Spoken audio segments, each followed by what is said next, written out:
Salom do'stlar, sizlar bilan Noodatiy. Bugun dunyodagi ikkinchi o'rinda turadigan YouTube platformasi haqida gaplashamiz. YouTube kanal ochish haqida o'ylab ko'rganmisiz? YouTube kanal ochishi foydalari va sizga qanaqa daromad olib keladi va ozgina zarar taraflari haqida ham gaplashib o'tib ketamiz. Agar shu mavzu sizga qiziq bo'lsa, bemalol ko'rishingiz mumkin. Va men sizga ko'proq ma'lumot berishga va umuman bu mavzuni yoritib berishga harakat qilaman. Unday bo'lsa qani ketdik.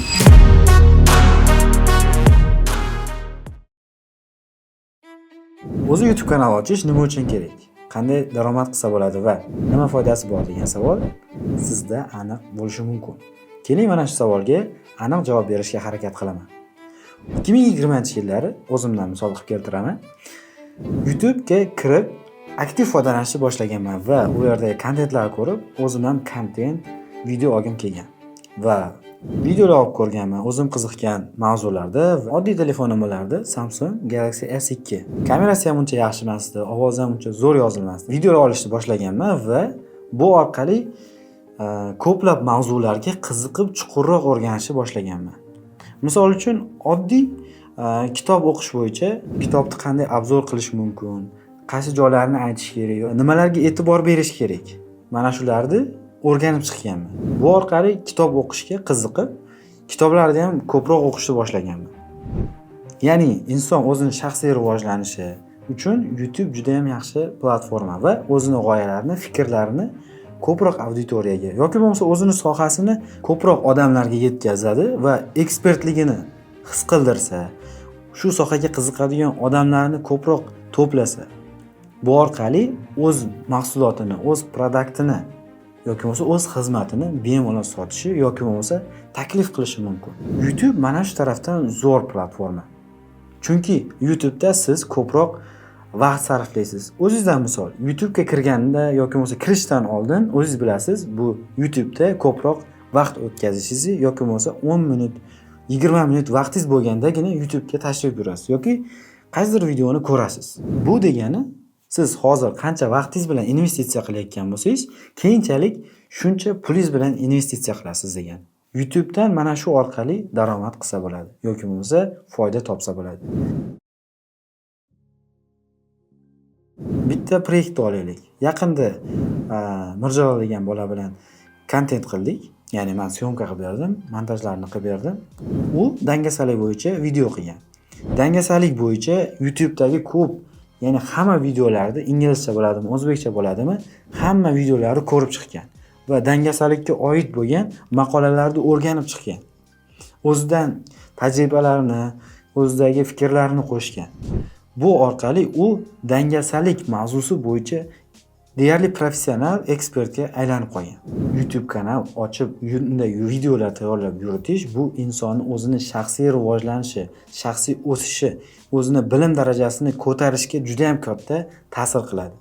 Chunki Instagramga o'xshab kichik mavzularga qanaqadir sayoz yoki bo'lmasa yuzaki tayyorlanib, video qilib qanaqadir prosmotr yig'ish bu oddiy. Lekin YouTube'da u mavzuga jiddiyroq yondashmasangiz, bu qiyinroq. Chunki YouTube'dagi auditoriya aqlliroq auditoriya bo'ladi. Ya'ni ular doimo o'z muammolariga yechim topish uchun, savollariga javob topish uchun YouTube'ga tashrif buyuradi yoki bo'lmasa ko'proq vaqtini sarflash uchun aytganimdek oldin tashrif buyurishadi yoki ishlatishadi. Video sohasida yoki YouTube bo'yicha muammo paydo bo'lib qolsa, umuman qaysi hayotimda muammo paydo bo'lib qolsa, shuni YouTube'ga yozib ko'raman. YouTube'dan kimdir qilgandir buni. Yoki telefonimda muammo bo'lib qoldi, kompyuterimda muammo bo'lib qoldi. Bundagi muammoni yechish uchun YouTube'ga yozaman. Ya'ni buni kimdir qilgan, bunga kimdir yechim bergan bo'ladi. Bu orqali muammolarimni tez hal qilaman. Insonlarning muammosiga yechim bera olsangiz, YouTube'da bemalol kontent qilib daromad qilsangiz, foyda topsangiz bo'ladi. Yana bitta YouTube'da qiziq tarafini aytaman. Juda ko'p odamlar YouTube kanalida faqat video qo'yib, kimgadir auditoriya to'plash haqida deb o'ylaydi. Lekin YouTube kanalni hamma ochib turib, o'zini videolarini ham saqlashi mumkin. Misol uchun Nurmuhammad har xil kinolarda topib oladi-da, YouTube kanaliga dostуп posilka qilib turib yuklab qo'yadi. Xohlagan paytda internet orqali o'sha YouTube'ga kirib ko'radi. To'g'rimi? YouTube'ga kirib bemalol ko'rib oladi. Ya'ni bu narsa telefondan joy egallamaydi, xotirasini egallab turmaydi. Va YouTube'dan tomosha qilish ancha osonroq. Ya'ni xohlagan joyda ko'rish mumkin yoki xohlasa kompyuterda ko'rsa bo'ladi, xohlasa telefonda ko'rsa bo'ladi, xohlasa televizorda ham ko'rsa bo'ladi. O'zining kanalidan o'sha videolarni yoki kinolarni kirib. Bu juda ham qulay. Bu umuman hammaga ishlaydigan metodika. Ya'ni YouTube kanal yuritmoqchi, blog yuritmoqchi bo'lgan odamga ham ishlaydi yoki oddiy odamga ham ishlayveradi.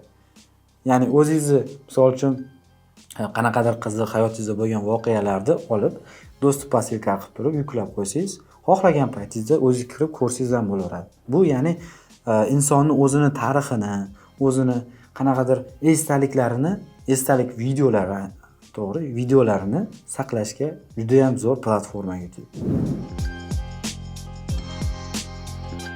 YouTube monetizatsiyasi haqida aytadigan bo'lsam, bu O'zbekistonda ishlamaydi.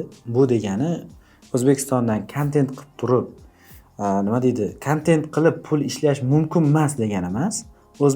O'zbek zabon auditoriyalarga bu ishlamaydi. Ya'ni O'zbekistonda turgan odamlar sizni videongizni ko'rsa, sizga pul to'lamaydi YouTube.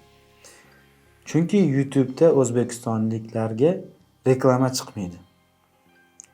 Lekin sizni videongizni, sizni kontentlaringizni boshqa davlatdan, Amerikadan, Rossiya yoki bo'lmasa umuman chet davlatlaridan ko'radigan bo'lsa, sizga YouTube pul to'laydi.